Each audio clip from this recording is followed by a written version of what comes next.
So, first thing ఏంటి అనంటే, మనం ఏ వాల్యూస్ అయితే ఒక ప్రొడక్ట్‌కి మనం అసైన్ చేస్తామో, ఆ వాల్యూస్ కండిషనల్ రికార్డ్‌లో స్టోర్ అయ్యి ఉంటాయండి. ఓకే. సో, ఈ కండిషనల్ రికార్డ్స్ అన్నీ గూడా కండిషనల్ టేబుల్‌లో స్టోర్ అయ్యి ఉంటాయి. I mean it's a combination of అంటే ఈ కండిషనల్ రికార్డ్ వాల్యూస్‌ని సరిగ్గా అప్డేట్ ఇవ్వటానికి ఈ కండిషనల్ టేబుల్ అనేది యూజ్ అవుతుంది. అంటే నథింగ్ బట్ ఇక్కడ ఉన్న వాల్యూస్ అన్నీ గూడా ఈ కండిషనల్ టేబుల్‌లో స్టోర్ అయ్యి ఉంటాయండి. అంటే ఫర్ ఎగ్జాంపుల్ కండిషనల్ టేబుల్‌లో మనం అనుకున్నట్టు కస్టమర్, మెటీరియల్ కాంబినేషన్ ఉందనుకోండి. దీనికి సంబంధించిన ప్రైస్ ఏదైతే ఫర్ ఎగ్జాంపుల్ ఒక సోప్ ప్రైస్ అనుకోండి 40. సో, ఈ కండిషనల్ రికార్డ్ అనేది ఈ 40ని ఇండికేట్ చేస్తుంది. అది ఎక్కడ స్టోర్ అయ్యి ఉంటుందంటే కండిషనల్ టేబుల్‌లో స్టోర్ అయ్యి ఉంటుంది. ఈ కండిషనల్ టేబుల్‌ని బట్టి యాక్సెస్ సీక్వెన్స్ అనేది ఫంక్షన్ అవుతుంది. అంటే ఐ మీన్ అక్కడ మన సేల్స్ ఆర్డర్‌లో గాని, డెలివరీ, ఇన్వాయిస్ ఏ డాక్యుమెంట్ అయినా మనం యూజ్ చేసేటప్పుడు ప్రైస్ అనేది ఏ కాంబినేషన్‌ని బేస్ చేసుకొని అప్డేట్ ఇవ్వాలి. ఓకే. కస్టమర్ మెటీరియలా? లేదా ప్రైస్ లిస్ట్ మెటీరియలా? ఓన్లీ మెటీరియల్సా? అనేది యాక్సెస్ సీక్వెన్స్ చూసుకుంటుంది. నెక్స్ట్ ఈ యాక్సెస్ సీక్వెన్స్ ప్రైస్ అనేది అప్డేట్ ఇచ్చిన తర్వాత అది ఎవరికిస్తుంది? కండిషనల్ టైప్‌కిస్తుందనమాట. కండిషనల్ టైప్‌కిస్తుంది. ఓకే. ఈ కండిషనల్ టైప్స్ అంటే కండిషనల్ టైప్స్ అంటే నథింగ్ బట్ ఏంటి? Price components base price, discount, talks, transportation ఇయన్నీ కూడా వన్ బై వన్ ఈ యాక్సెస్ సీక్వెన్స్ కండిషనల్ టైప్స్‌కి ఇస్తుంది. ఓకే. నువ్వు బేస్ ప్రైజా? ఈ వాల్యూ ఇవ్వు. నువ్వు డిస్కౌంటా? ఈ వాల్యూ ఇవ్వు. నువ్వు టాక్సా? ఈ వాల్యూ ఇవ్వు. అనేది యాక్సెస్ సీక్వెన్స్ ఆపరేట్ చేస్తుందన్నమాట. వన్స్ ఈ కండిషనల్ టైప్స్ అన్నీ ఫుల్‌ఫిల్ అయిన తర్వాత అక్కడ మన ప్రైజింగ్ ప్రొసీజర్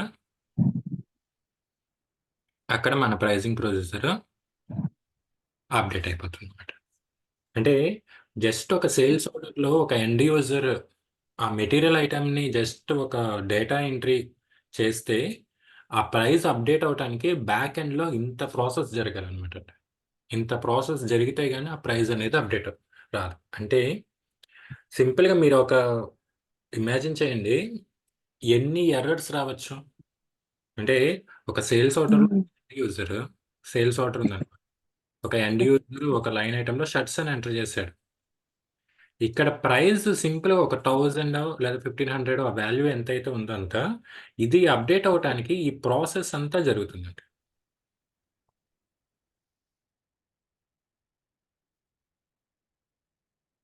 అది అప్డేట్ అవ్వటానికి ఈ ప్రాసెస్ అంతా జరుగుతుంది. అంటే దాంట్లో ఏ చిన్న స్మాల్ మిస్టేక్ వచ్చినా సరే, అంటే ఏ చిన్న స్మాల్ ఈ వాల్యూ మనం ఇవ్వకపోయినా సరే, ఈ వాల్యూ అనేది ఇక్కడ అప్డేట్ అవుతుంది. అంటే ఎండ్ యూజర్ జస్ట్ ఏంటి అంటే, ఓకే. మనం ఇక్కడ ఎంటర్ చేసేసాం కదా! వాల్యూ అప్డేట్ అయిపోయింది కదా! మొత్తం ప్రాసెస్ నేనే చేసేసానన్న ఫీలింగ్ వాళ్ళకుండొచ్చు.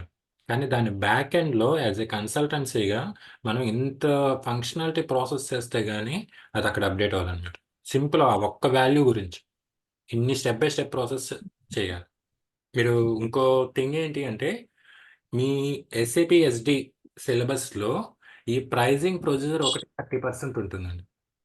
ఓవరాల్ 30%. 30% 30 అండి. ఆ! అంత సిలబస్ ఉంటుంది. నాకేమనిపించిందంటే మొత్తం ఎస్ఏపిలో మామూలుగా అన్ని మాడ్యూల్స్ ఉంటాయి. నేను ఆలోచిస్తా ఉన్నాను మా అబ్బాయి దగ్గరికి వెళ్తా స్కూల్ కి. ఆ! అమ్మాయి ఎస్డి లేకపోతే మిగిలిన మాడ్యూల్స్ అన్ని అవ్వదు లాస్ట్. ఎందుకంటే ఇన్వాయిస్ ఇవ్వాల్సింది ఏదైనా మనమే కదా లాస్ట్ లో. ఎగ్జాక్ట్‌లీ. ఎగ్జాక్ట్‌లీ. నెక్స్ట్ అలాగే ఆ ఇన్వాయిస్ మీరివ్వాలన్నా దానికి ప్రైజింగ్ అనేది చాలా ఇంపార్టెంట్. అందుకనే టోటల్ అదే 100 అంటే ఫైనల్ పేజెస్ గా అవ్వాల్సింది ఎస్డి వాళ్ళతోనే ఎండ్ అవ్వాలి కదా అని. ఎగ్జాక్ట్‌లీ అండి. ఈ ప్రైజింగ్ ప్రొసీజర్ ఒకటే 30% సిలబస్ ఉంటుందండి. ఇది మనం ప్రాక్టికల్‌గా ఉమ్. చేసేటప్పుడు కూడా చాలా ఎర్రర్స్ వస్తాయండి. చాలా ఎర్రర్స్ కానీ వస్తాయి. ఎందుకని పెద్ద డిమాండ్ లేదు అంటారు. యాక్చువల్లీ మా హస్బెండ్ పోయిన వీక్ స్టార్ట్ డిమాండ్ లేకపోవటం చేశారు. అంటే అండి, ఒకటి డిమాండ్ అనేది మేబీ తగ్గుతుందేమో గానీ లేకుండా అసలుండదు. ఎందుకంటే ప్రతి కన్సల్టెన్సీ ఎస్ఏపీకి ఇంపార్టెంటే. అంటే ఒక టైంలో ఎస్‌డి రిక్రూట్‌మెంట్స్ ఎక్కువగా జరిగినియనుకోండి కంపెనీస్‌లో. ఆ తర్వాత కొంత పీరియడ్ అనేది ఏంటంటే ఈ రిక్రూట్‌మెంట్స్ కొంత తగ్గుతుంది. ఎస్‌డికి డిమాండ్ తగ్గటం, ఫికోకి డిమాండ్ పెరగటం అనేది ఉండదు. అంటే ఆ క్లయింట్స్ ప్రాసెస్ని బట్టి ఈవెన్ ఇప్పుడు మీరు సపోర్ట్ కన్సల్టెన్సీగా వెళ్ళాలన్నా కంపల్సరీ ఎస్డి కన్సల్టెన్సీ కావాల్సిందే ఆ కంపెనీకి. ఫికో కన్సల్టెన్సీ, ఎంఎంఎస్ అందరూ కావాల్సిన వాళ్ళే. కానీ డిమాండ్ రిక్రూట్మెంట్స్ ఎందుకు తగ్గుతున్నాయంటే అంతకుముందు ప్రీవియస్ ఎక్కువ రిక్రూట్మెంట్స్ జరగటం వల్ల మేబీ ఈ టైంలో కొంచెం తగ్గుండొచ్చు అంతే. డిమాండ్ అయితే తగ్గదండి ఎస్డికి. ఎందుకంటే ఆర్డర్ టు క్యాష్ సైకిల్ అనే process day by day increase అవుతూనే ఉంటుంది.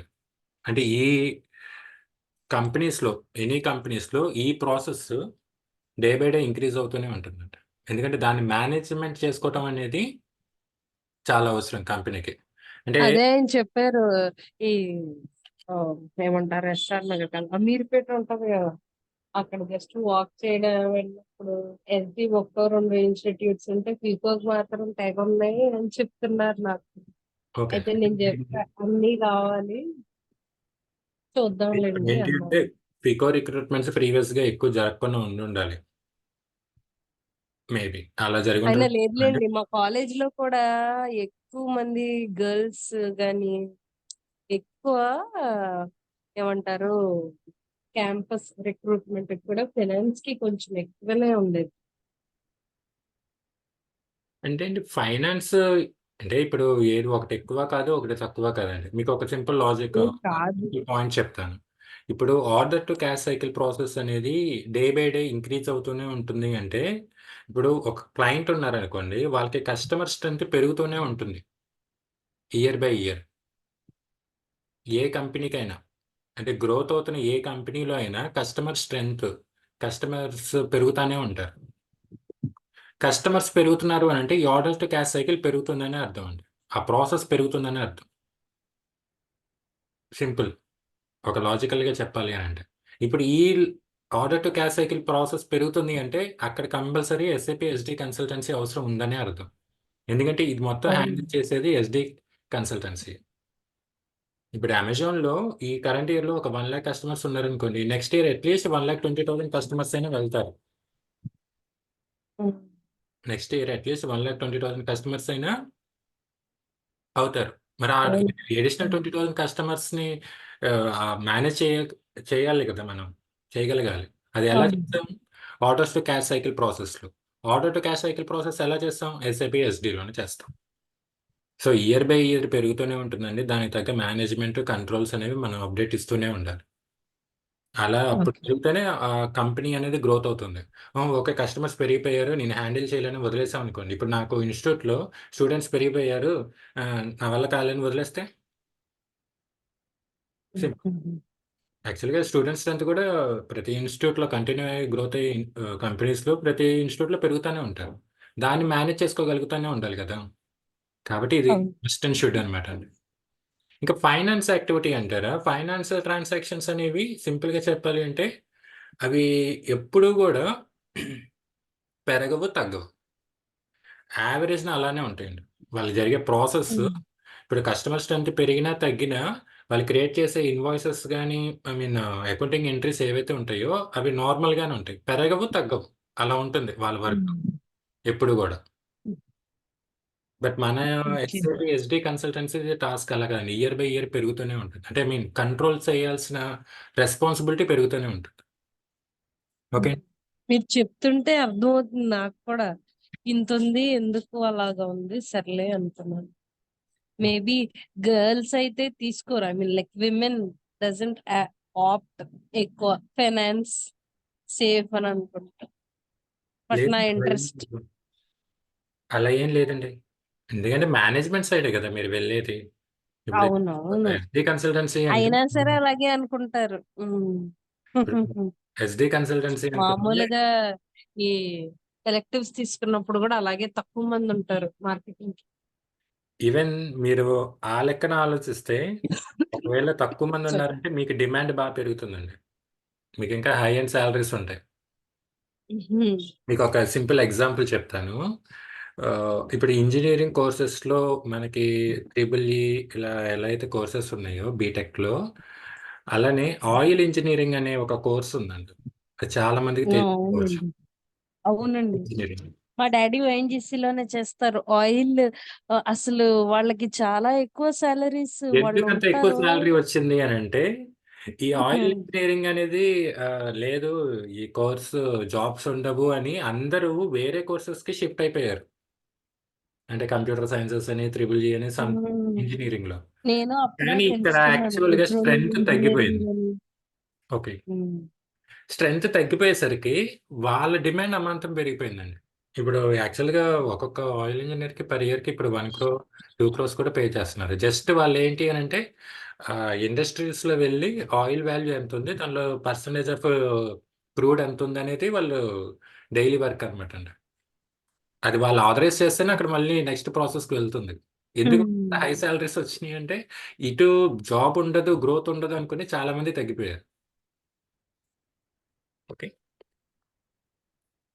ఓకే. నెక్స్ట్.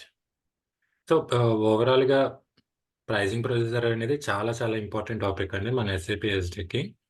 ఎందుకంటే ఓకే. మనం ఎంత మేనేజ్‌మెంట్ చేసినా, ఎంత కంట్రోల్ చేసినా ఫైనల్‌గా కంపెనీ అనేది ఓవరాల్‌గా డిపెండ్ అయ్యేది ఈ సెల్లింగ్ ప్రైజెస్ మీదేనండి. ఇన్ కేస్ సెల్లింగ్ ప్రైస్ గనక మనం రాంగ్ వాల్యూ ఇస్తే గనక అది ఓవరాల్ కంపెనీ మీద ఇంపాక్ట్ అనేది చూపిస్తుంది. అంటే మనకి ఇప్పుడు రూ. 10 పడే కాస్ట్ దీనికన్నా మోర్ దాన్ రూ. 10 అమ్మితే మనకి ప్రాఫిటబుల్ అండి. కానీ ఇక్కడ మన ప్రైజింగ్ ప్రొసీజర్ సరిగ్గా చేయక, తెలుసుకోక రూ. 8కి అమ్మితే ఆఫ్‌కోర్స్ అక్కడ ఇంటర్నల్‌గా పర్ఫెక్ట్ మేనేజ్‌మెంట్ ఉంది. Administration everything fine. కానీ ప్రైజింగ్ అనేది కరెక్ట్‌గా మనం ఫిక్స్ చేసుకోకపోతే అది కంపెనీకి డ్యామేజ్ అవుతుందండి. అలాగే ఓకే. రూ. 10 కాస్ట్ పడుతుంది గదా! మనం ఏముంది అవసరమైతే రూ. 25కి అమ్మేద్దాం. ఇబ్బందేముందా? అనుకోవచ్చు. కానీ అక్కడ కాంపిటీషన్ అనేది ఉంటుందండి. కాంపిటీషన్‌లో మనం విన్ అవ్వాలి.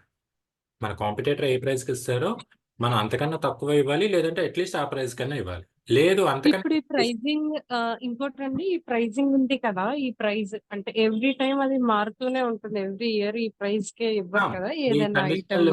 రికార్డ్స్ మనం ఆ ప్రైజింగ్ ఎవరు సెట్ చేస్తారండి? వీళ్ళే క్లయింట్ అండి. ఇచ్చేస్తారా? క్లయింట్ వాళ్ళే ఇచ్చేస్తారా? క్లయింట్‌కి ఆ కంట్రోల్స్ ఉంటాయండి. కోర్ యూజర్స్ ఉంటారు కదా! హ్మ్. అవును. ఆ employees. Core users company employees ఎవరైతే ఉంటారో, ఈ కండిషనల్ రికార్డ్స్ ఓపెన్ చేసి అందులో వాల్యూస్ అనేవి చేంజెస్ చేసుకుంటూ ఉంటారండి. ఫర్ ఎగ్జాంపుల్ ఒక ఫెస్టివల్ ఉందనుకోండి. జనవరి 1 అనో లేదా సంక్రాంతి అని ఫెస్టివల్ ఉంది. హ్మ్. ఆఫర్ ఇద్దాం అనుకుంటున్నారు. అప్పుడు మేబీ ఆ ప్రైస్ అనేది ప్రీవియస్ ప్రైస్ తీసేసి నెక్స్ట్ ఒక ఆఫర్ ప్రైస్ పెట్టి దానికొక వాలిడ్ పీరియడ్. ఇది అప్ టు 31 జాన్. అప్పటి వరకు అది ఇప్పుడు అప్లై. పండగలు ఏమి లేవు. అన్నీ ప్రతి నెల ఏదో ఒక ఆఫర్ ఇచ్చేస్తున్నారు.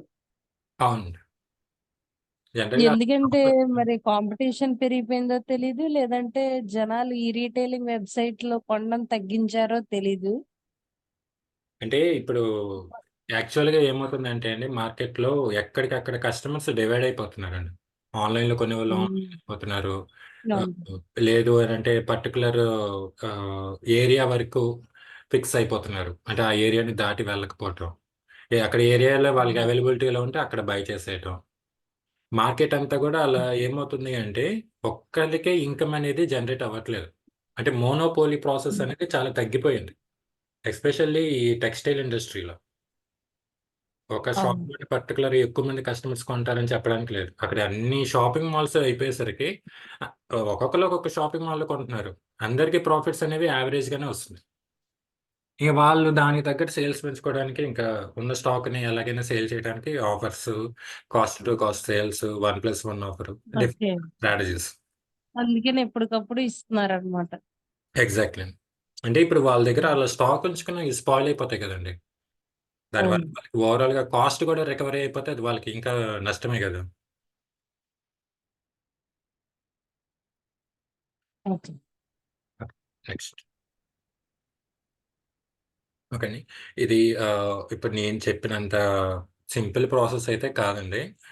మిగిలిన టాపిక్స్ అన్నీ గూడా ఐటెమ్ కేటగరీస్ గానీ, డాక్యుమెంట్ టైప్స్ గానీ, మన customer master data, material master data ఇవన్నీ ఎవ్రీథింగ్ మనం సింపుల్‌గా మనం ప్రాసెస్ చేసేయొచ్చు ఎస్ఏపీలో. బట్ ప్రైజింగ్ ప్రొసీజర్ అయితే అంత సింపుల్‌గా మనం ఇంప్లిమెంటేషన్ అనేది చేయలేం. ఎందుకు చేయలేము అనంటే, ఒక చిన్న డిఫరెన్స్ వల్ల అంటే ఫర్ ఎగ్జాంపుల్ కండిషనల్ టేబుల్‌లో మనం ఒక చిన్న కీ అనేది మిస్ అయిందనుకోండి. ఈ యాక్సెస్ సీక్వెన్స్ జరగదు. కండిషనల్ టైప్ అనేది జరగదు. ప్రైజింగ్ ప్రొసీజర్ అప్‌డేట్ అవ్వదు. ఒక చిన్న వాల్యూ అనేది మనకు మిస్ అవుతది. సో అక్కడ మనం స్టెప్ బై స్టెప్ ప్రాసెస్ అనేది చాలా పేషెన్స్గా చేయాలి. ఈవెన్ ప్రాజెక్ట్ అయితే ఆ, ఇంకా దానికి డబుల్ టాస్క్ అయితే ఉంటుందండి. ఓకే. సో ప్రైజింగ్ ప్రొసీజర్ అందుకే యాజ్ ఇస్ టు బి అని 2 డాక్యుమెంట్స్ విడిగా ఇచ్చారు. ఎక్కడ మిస్టేక్ అవ్వకుండా. అయినా సరే ఎర్రర్స్ అవ్వచ్చు. ఎర్రర్స్ వస్తాయండి. ఇప్పుడు మనం టెస్టింగ్ చేసేటప్పుడు ఆ ఎర్రర్స్ బయటపడతాయి. మనం ఇప్పుడు డాక్యుమెంటేషనే కదా! మనం ఇప్పుడు నేనిప్పుడు మీకు ఇక్కడ ప్రైజింగ్ ప్రొసీజర్ ఇలా చేస్తామండి, యాక్సెస్ సీక్వెన్స్ ఇలా చేస్తామని ఒక డాక్యుమెంటేషన్ మీకిచ్చాను. ఓకే. ఇది బానే ఉందండి. దీని నుంచి మనం ఇంప్లిమెంటేషన్ చేసేటప్పుడు అప్పుడు మనకి తెలుస్తుంది. అక్కడ ఎక్కడ మనం పాయింట్ మిస్ చేసామని. ఓకేనా. ఈ ప్రైజింగ్ ప్రొసీజర్ ఒక్కటే అండి దగ్గర దగ్గర ఒక 3 వీక్స్ వరకు ఉంటుందండి మీకు సబ్జెక్ట్. దీని మీదే ఉంటుంది. అంటే ఆల్మోస్ట్ 1 మంత్ ఇదే కవర్ అవుతాం. మిగిలినయన్ని 1 మంత్ అనుకుంటే ఇదొకటే 1 మంత్ ఉంటుంది. ఓకే. నెక్స్ట్. నెక్స్ట్ ఇంకొన్ని కొన్ని చిన్న టాపిక్స్ చూద్దామండి. Small topics.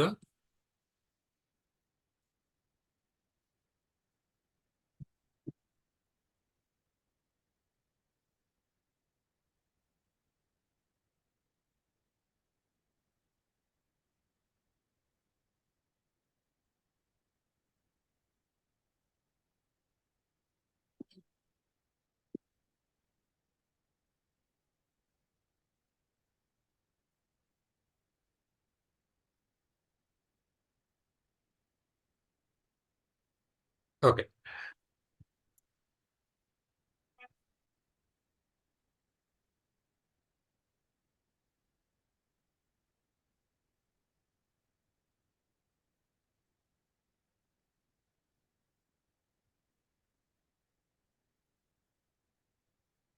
ఓకే. సో ఇక్కడ మన ఫస్ట్ నెక్స్ట్ ప్రైజింగ్ ప్రొసీజర్ తర్వాత నెక్స్ట్ వచ్చే టాపిక్ ఏంటంటే ఫ్రీ గూడ్స్ అండి. ఇక్కడ ఫ్రీ గూడ్స్‌లో ఏంటి అనంటే మనం ఏమేమి ఐటెమ్స్‌ని ఫ్రీగా డిస్ట్రిబ్యూట్ చేస్తున్నాం. ఈ ఫ్రీగా డిస్ట్రిబ్యూట్ చేసే ఐటెమ్స్ వేటిని మనం వేటిలో మనం అసైన్ చేయాలి. అంటే ఇప్పుడు for example television. Okay. Television ఐటెమ్‌కి మనం స్పీకర్స్ ఫ్రీగా ఇవ్వాలనుకోండి. ఓకే. ఇక్కడ వచ్చిన ప్రాబ్లమ్ ఏంటి అంటే ఇప్పుడు స్పీకర్స్‌ని టెలివిజన్‌కి అసైన్ చేస్తాం. ఓకే. అది ఎలా అసైన్ చేస్తాము? ఆ లింక్ ఎలా ఫార్మ్ అవుతుంది? ఎస్ఏపీ ఎలా నోటీస్ చేస్తుందనేది మనం ప్రాజెక్ట్‌లో చేసేటప్పుడు చూద్దాం. ఇక్కడ వచ్చిన ప్రాబ్లమ్ ఏంటి అంటే ఇప్పుడు స్పీకర్స్ ఫ్రీ ఆఫ్ కాస్ట్. ఎప్పుడు? టెలివిజన్ కొన్నప్పుడు మాత్రమే. అలా కాకుండా ఓన్లీ నాకు స్పీకర్స్ కావాలన్నప్పుడు ఆ వాల్యూ అనేది అక్కడ అప్డేట్ అవ్వాలి. అంటే అక్కడ స్పీకర్స్‌ని మనం ఒకసారి ఒకసారి మనం మెయిన్ ఐటెమ్‌గా చూస్తున్నామండి. ఇంకోసారి మనం ఫ్రీ ఆఫ్ కాస్ట్ ఇచ్చినప్పుడు సబ్ ఐటెమ్‌గా చూస్తున్నామండి. దీన్ని ఎలా మనం డిఫరెన్షియేట్ చేస్తాము అనంటే, ఇప్పుడు ఫర్ ఎగ్జాంపుల్ టెలివిజన్ దీన్ని ఐటెమ్ కేటగరీ టీఏ అని ఇస్తామండి. మళ్ళీ చెప్తున్నాను. టెలివిజన్ అనే మెటీరియల్‌కి item category, item category TI అని ఇస్తే అది మెయిన్ ఐటెమ్ అవుతుందండి. అంటే దానికి ప్రైజింగ్ అనేది రావాలి. ఓకే. For example 50,000. నెక్స్ట్ ఇప్పుడు స్పీకర్స్‌కి సబ్ ఐటెమ్ అంటే దీనికి అసైన్ చేసాము టెలివిజన్‌కి. Sub item for example TAP అనేసి. దీని వాల్యూ 0. టీఏపీ అనే ఐటెమ్ కేటగరీ ఇవ్వగానే ఎస్ఏపీ నోటీస్ చేస్తుంది. ఓకే. ఇది ఫ్రీ ఆఫ్ కాస్ట్ అనమాట. సో, సేల్స్ ఆర్డర్‌లో ఆర్ డెలివరీ డాక్యుమెంట్‌లో మనం 0 వాల్యూ అప్డేట్ ఇవ్వాలి. బట్ ఇక్కడ ఇప్పుడు స్పీకర్స్ టీఏఎన్ అని ఇచ్చామనుకోండి. అది మెయిన్ ఐటెమ్ అవుతుంది. అప్పుడు ఆ స్పీకర్స్ వాల్యూ ఫర్ ఎగ్జాంపుల్ 12,000 అనుకుంటే 12,000 అప్డేట్ ఇస్తుంది. ఓకే. అంటే ఈ ఐటెమ్ కేటగరీస్ అనేవి మన కండిషనల్ రికార్డ్స్‌కి, ఇటు మెటీరియల్స్‌కి మధ్య ఉంటుందన్నమాట అండి. Item category. అంటే అదేం చేస్తుందంటే కేటగరైజ్ చేస్తుంది. అది మెయిన్ ఐటమా? సబ్ ఐటమా? మెయిన్ ఐటమ్ అయితే ఈ వాల్యూ జనరేట్ అవ్వాలి. సబ్ ఐటమ్ అయితే అది ఫ్రీ ఆఫ్ కాస్టా? ఫ్రీ ఆఫ్ కాస్ట్ అయితే 0 వాల్యూ. ఓకే. అలా మన ప్రాసెస్ అనేది ఈ ఫ్రీ గూడ్స్ సిస్టమ్‌లో చేస్తామండి. అక్కడ మనకొచ్చే ప్రాబ్లమ్ ఏంటి అంటే ఒకసారి దాన్ని మెయిన్ ఐటెమ్‌గా చూడాలి. ఒకసారేమో దాన్ని సబ్ ఐటెమ్‌గా చూడాలి. అక్కడ మనం దాన్ని ఓకే. ఇంప్లిమెంటేషన్ చేయటం అనేది కొంచెం కాన్‌ఫ్లిక్ట్ ప్రాసెస్ అన్నమాట. ఇప్పుడు ఎవ్రీథింగ్ స్పీకర్స్ అనేవి ఆల్వేస్‌గా ఫ్రీ ఆఫ్ కాస్ట్ అనుకోండి ప్రాబ్లమ్ లేదు. అసలు ఎటువంటి ప్రాబ్లం లేదు. జస్ట్ డైరెక్ట్‌గా దాన్ని మనం ఫ్రీ గూడ్స్ కింద రికగ్నైజ్ చేసి టీఏపీ అనే ఒక అది ఐ బ్రాండ్ బట్టి ఉంటదేమో. అందుకనే ఒకటి మెయిన్ ఐటమ్, ఒకటి సబ్ ఐటమ్ అవుతుందేమో. అవునండి. అంటే కొన్ని బ్రాండ్స్ ఇవ్వరు కదా. సోనీ బ్రాండ్ ఫ్రీగా ఇవ్వరు కదా స్పీకర్స్. ఎగ్జాక్ట్‌లీ. అదే ఎగ్జాక్ట్. నార్మల్ సామ్సంగ్ నార్మల్ ఏదో అంటే ఇస్తారు. ఆ! నెక్స్ట్. అలాగేనా అండి sub item exactly. Free? Exactly అంతేనండి. ఓకే. నేను అబ్జర్వ్ చేసా ఆ కొన్నప్పుడు మనకు కావాల్సింది ఎవరు ఫ్రీ అవును. వేరేది ఇస్తారు. నెక్స్ట్ వచ్చే టాపిక్ అండి. నెక్స్ట్ వచ్చే టాపిక్ క్రాస్ సెల్లింగ్ అండి. క్రాస్ సెల్లింగ్ అనేది ఏంటి అంటే, ఒక మెయిన్ ఐటెమ్ మనం కొన్నప్పుడు దానికి మిగిలిన ఐటెమ్స్‌ని, అడిషనల్ ఐటెమ్స్‌ని అసైన్ చేయటం అనమాట. అంటే ఒక షోరూమ్‌లో ఒక బైక్ కొందామని వెళ్ళామనుకోండి. ఓకే. అక్కడ మేనేజ్‌మెంట్ ఏం చేస్తుంది అనంటే, ఆ బైక్‌తో పాటు ఆ bike helmet, seat covers, something వేరే అదర్ ఐటెమ్స్ మనకి అడిషనల్‌గా అమ్మటానికి చూస్తుందండి. దాన్ని క్రాస్ సెల్లింగ్ అంటారు. మీరు ఒక మొబైల్ కొనటానికి వెళ్లారనుకోండి. సార్ ఇదిగోండి పౌచ్ మీకు కావాలా? ఈ హెడ్‌ఫోన్స్ మీకు కావాలా? అనేది వాళ్ళు అసైన్ చేస్తారు. అంటే ఇక్కడ కార్ క్రాస్ సెల్లింగ్‌లో మనం తెలుసుకునేది ఏంటి అనంటే, ఇప్పుడు ఫర్ ఎగ్జాంపుల్ మీరు బైక్ అనేది బై చేయలేదనుకోండి. ఓకే. బైక్ అనేది మీరు బై చేయలేదు. హెల్మెట్ మనం తీసుకుంటామండి? తీసుకోం గదా! తీసుకో. Simple logic. బైక్ అనేది మనం బై చేయలేదంటే హెల్మెట్ అనేది మనం తీసుకోం. అంటే ఇక్కడ మెయిన్ ఐటెమ్ బైక్ ఉన్నప్పుడు దానికి క్రాస్ సెల్లింగ్ కింద ఈ హెల్మెట్ గాని, సీట్ కవర్స్ గాని మనం అసైన్ చేయటం జరుగుతుందన్నమాట క్రాస్ సెల్లింగ్‌లో.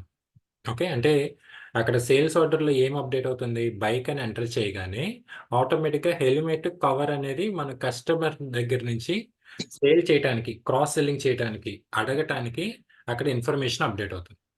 అప్పుడు ఏం చేస్తాడు అక్కడ ఉండే end user for example okay. ఈ సేల్స్ ఆర్డర్‌లో ఈ ఐటెమ్స్ అప్‌డేట్ అయినాయి అంటే హెల్మెట్ కవర్స్ కూడా తీసుకుంటున్నాడా? సీట్ కవర్స్‌ను, హెల్మెట్ అనే అదర్ ఇన్ఫర్మేషన్ అక్కడ మనం యాడ్ చేస్తాం అన్నమాట. అదర్ ఇన్ఫర్మేషన్‌లో అక్కడ యాడ్ అవుతుంది. ఈ 2 ఐటెమ్స్. ఎందుకంటే వీటిని మనం ఇండివిడ్యువల్‌గా సేల్ చేయలేం. ఎందుకంటే మెయిన్ ఐటెమ్‌కి అయి ఇంటర్‌లింక్ అయిపోతాయి. అలాగే మొబైల్ ఒక ఆర్డర్ పెట్టినప్పుడు పౌచ్, పౌచ్ అనేది అడిషనల్ ప్రొడక్ట్ కింద అక్కడ ఆటోమేటిక్‌గా యాడ్ అవుతుందండి. ఈ ఐటెమ్ కూడా తీసుకుంటున్నాడా కస్టమర్? ఈ ఐటెమ్ తీసుకోవాలని కస్టమర్‌కి తెలుసా? అనే ఇన్ఫర్మేషన్ సేల్స్ ఆర్డర్‌లో అప్‌డేట్ అవుతుంది. అది మనం అక్కడ ఆహ్, ఇన్ఫర్మేషన్ అప్‌డేట్ అవ్వగానే అక్కడుండే ఎండ్ యూజర్ గాని, మార్కెటింగ్ టీమ్ గాని వాళ్ళని అడుగుతుంది. సార్ ఇవి కూడా మీరు తీసుకుంటారా అండి అని. యెస్ నేను తీసుకుంటానంటే అప్పుడు అప్‌డేట్ చేస్తాం. ఇన్ కేస్ ఈ క్రాస్ సెల్లింగ్ అనే కాన్సెప్టే లేదనుకోండి. మన షోరూమ్‌లో మన కంపెనీలో ఈ ఐటెమ్స్ ఉన్నా గూడా ఎప్పటికీ సేల్ చేయలేమనమాట. ఎందుకంటే సేల్స్ ఆర్డర్ వాడు బైక్ అని ఇచ్చాడు. ఓకే. బైక్ అనేది ఆర్డర్ పెట్టేసాం. వాల్యూ అప్‌డేట్ అయిపోయింది. ఓకే సార్ అని జెప్పేసి వాడికి అక్కడ ఎండ్ యూజర్ ఏం చేస్తాడు? ఆ ఇన్వాయిస్ అనేది జనరేట్ చేస్తాడు. సేల్ చేసేస్తాడు. అయిపోయింది. మరి ఆల్రెడీ మన దగ్గర ఉన్న హెల్మెట్స్, సీట్ కవర్స్ సంగతేంటి? అది ఓన్లీ మనం ఎప్పుడు అమ్మగలం? At the time of bike sale. Sale జరిగినప్పుడే అమ్మగలం. ఓకే. అలాగే మొబైల్ పౌచెస్ కూడా. కాబట్టి దాన్ని క్రాస్ సెల్లింగ్ అనే కాన్సెప్ట్ అనేది తీసుకొచ్చాడండి ఎస్‌ఏపీ వాడు.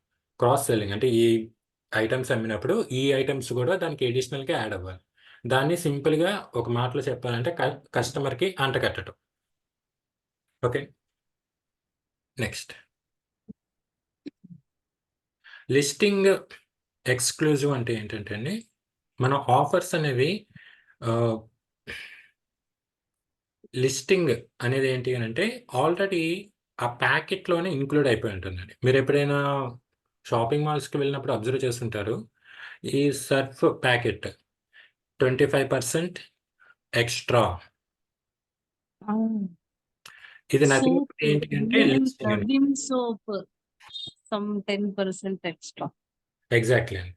దాన్ని మనం లిస్టింగ్ కాన్సెప్ట్ అంటాం. అంటే ఆల్రెడీ అక్కడ ఆఫర్ డిస్కౌంట్ ఉంది. కానీ ఎలాంటి డిస్కౌంట్ ఉంది? Listing discount. అంటే ఆల్రెడీ దాంట్లో ఇంక్లూడ్ అయిపోయి ఉంటుంది. దాన్ని మనం లిస్టింగ్ అంటాం అనమాట.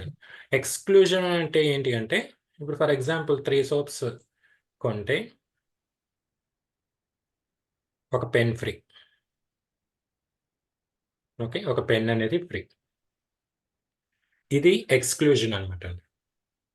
రెండు వేరు వేరు కాన్సెప్ట్స్. లిస్టింగ్ అనేది ఏంటి అంటే ఆల్రెడీ ఆ ప్రోడక్ట్లోనే ఇన్క్లూడ్ అయిపోతుంది. అంటే మనం అదనంగా ఇంకో ప్రోడక్ట్ అనేది కస్టమర్కి ఇవ్వాల్సిన పని లేదు, ఆల్రెడీ దాంట్లోనే ఇన్క్లూడ్ అయిపోయి ఉంది. ఓకే, ఎక్స్క్లూజన్ అనేది ఏంటి అంటే మనం మేబీ ఈ 3 సోప్స్ కొంటే ఇంకో సోప్ మనం ఫ్రీగా ఇవ్వచ్చు, లేదు అదర్ ప్రోడక్ట్ అయినా మనం ఫ్రీగా ఇవ్వచ్చు. జస్ట్ లైక్ ఇందాక పైన మీకు ఫ్రీ గూడ్స్ చెప్పాను కదా, ఫ్రీ గూడ్స్లో ఏంటి అంటే టెలివిజన్ కొన్నప్పుడు స్పీకర్స్ అనేవి వాళ్ళు ఫ్రీగా ఇస్తున్నారు. అది ఎక్స్క్లూజన్ ప్రాసెస్లోకి వస్తుంది అన్నమాట. ఓకే, ఇది ఇంకా కంపెనీస్లో ఉండే ప్రాసెసెస్ అండి. Next material determination.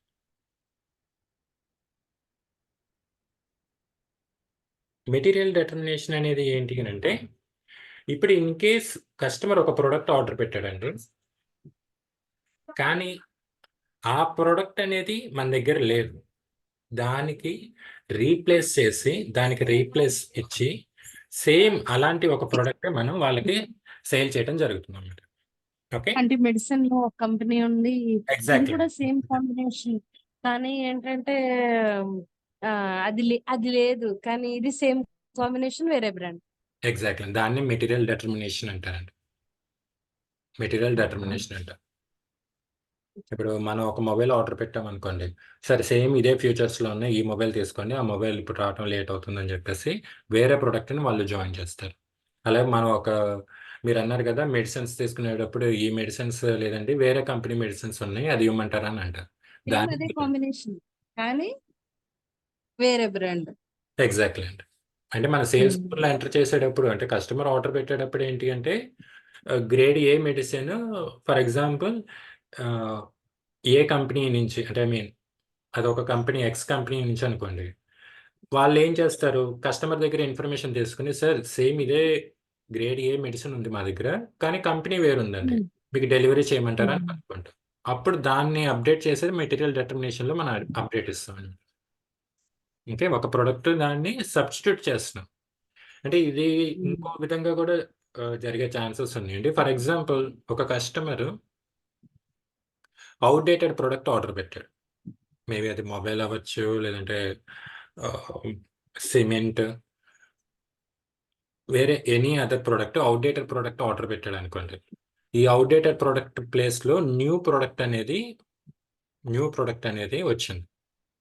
ఓకే, అలాంటి టైంలో కూడా మెటీరియల్ డెటర్మినేషన్ అనే కాన్సెప్ట్ యూస్ చేస్తాం. అంటే అక్కడ కస్టమర్కి చెప్తాం, సార్ ఇది అవుట్డేటెడ్ అయిపోయిందండి ఈ ప్రోడక్ట్, ఇప్పుడు ఇది మీరు తీసుకున్నా మీకు యూజ్ ఉండదు, దీని బదులు న్యూ ప్రోడక్ట్ వచ్చింది దాన్ని యూజ్ చేయండి అని చెప్పేసి వాళ్ళకి ఇన్ఫర్మేషన్ అనేది పాస్ చేసి మనం ఇక్కడ మెటీరియల్ డెటర్మినేషన్ కింద చేంజ్ చేస్తాం అనమాట. అంటే సేల్స్ ఆర్డర్లో ఈ అవుట్డేటెడ్ ప్రోడక్టే ఉంటుంది, కానీ డెలివరీలో ఈ ప్రోడక్ట్ వస్తుందండి, డెలివరీ ఇన్వాయిసెస్లో. ఓకే అండి. సో ఈ 4 కూడా ప్రైజింగ్ ప్రొసీజర్ కాన్సెప్ట్ అయిపోయిన తర్వాత మనకు వస్తాయండి. చాలా చిన్న చిన్న చిన్న టాపిక్స్ ఇవి, జస్ట్ ఒక ఇన్ఫర్మేషన్ పర్పస్ కోసమే. జస్ట్ మనం ఐటమ్స్ని, అంటే ఇక్కడ మెటీరియల్ డెటర్మినేషన్లో మనం ఏం చేస్తామంటే, ఫర్ ఎగ్జాంపుల్ ప్రోడక్ట్ ఏ ఉందనుకోండి, దాన్ని మనం ప్రోడక్ట్ బి, అంటే ప్రోడక్ట్ ఏ కస్టమర్ మనకు ఆర్డర్ పెడితే ఆ ప్రోడక్ట్ లేకపోతే దాన్ని దీంతో సబ్స్టిట్యూట్ చేయొచ్చు. ఎగ్జాక్ట్లీ అండి, material determination.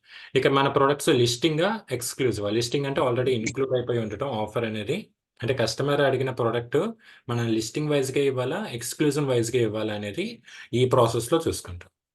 Next cross selling అనేది ఏంటంటే మెయిన్ ప్రోడక్ట్కి మిగిలిన ఐటమ్స్ అన్ని కూడా మనం ఆల్రెడీ లింక్ చేసి ఉంచుతాం. ఎక్కడ ఈ క్రాస్ సెల్లింగ్ అనే డాక్యుమెంట్ దగ్గర. అక్కడ ఏమవుతుంది అంటే మెయిన్ ఐటమ్ సేల్ ఆర్డర్ పెట్టగానే ఆటోమేటిక్గా ఎడిషనల్గా ఈ ఐటమ్స్ కూడా అప్డేట్ అయిపోతాయండి. ఈ ఐటమ్స్ కూడా మీకు కావాలని కస్టమర్ని కనుక్కొని అప్పుడు ఆ వాల్యూస్ కూడా మనం అప్డేట్ ఇస్తాం.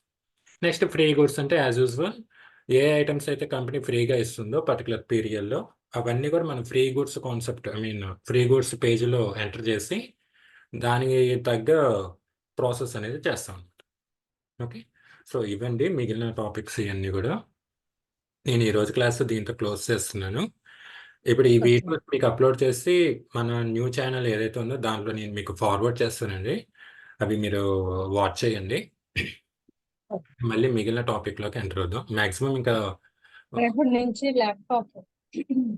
ఓకే అండి. నేను సిస్టమ్‌లోనే కాకపోతే ఎస్ఐసి ఉండదు. మండేనే వస్తాను నేను. సరే అండి.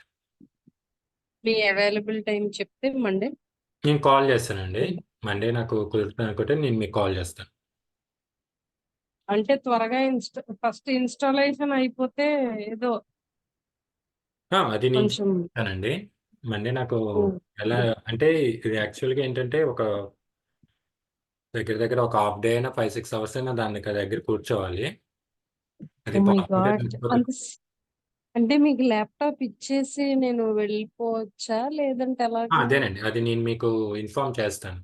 అక్కడ నాకు ఇన్ కేస్ క్లాసెస్ కనుక ఏమైనా పోస్ట్‌పోన్ అయ్యాయనుకోండి మండే మార్నింగ్, అక్కడ డైరెక్ట్ మీరొచ్చి అది ఇంప్లిమెంటేషన్ తీసుకున్న తర్వాత ఇన్‌స్టాల్ చేసి వెళ్ళిపోండి. లేదంటే గనక నేను మీకు చెప్తాను. అంటే ఎంత కట్టాలండి ఇప్పుడు ఇన్స్టాలేషన్ కి? అప్పుడు చెప్పారు కదా ఎంత ఇస్తాను? 900 అండి. 900. ఓకే. అంటే యాక్చువల్‌గా వీఎంవేర్ అనేది మనం బై చేస్తాం. దాని గురించి పేమెంట్ అండి. అంటే బయట ఇంకా ఎవరైనా విడిగా స్టూడెంట్స్ కాకుండా తీసుకుంటే గనక అది 1500 చార్జ్ చేస్తాం. అంటే అడిషనల్‌గా మనం చేసి పెట్టినందుకు. మన స్టూడెంట్స్ దగ్గర అయితే ఓన్లీ ఈ వీఎంవేర్ వరకే ఇప్పుడు ఆ 5-6 అవర్స్ మేము ఉండక్కర్లేదు కదా, మామూలుగా మీది అయిపోయాక మళ్ళీ కలెక్ట్ చేసుకోవచ్చు కదా? అయిపోయిన తర్వాత అయినా కలెక్ట్ చేసుకోవచ్చండి. అదేం ప్రాబ్లమ్ అంటే మీరు అక్కడ ఉంటే మీ ఇష్టం. మీకు కుదురుతాం లేదనుకుంటే ఇచ్చేసి వెళ్ళిపోండి. అయిపోయిన తర్వాత వచ్చి తీసుకెళ్ళండి. అంతసేపు ఉండలేం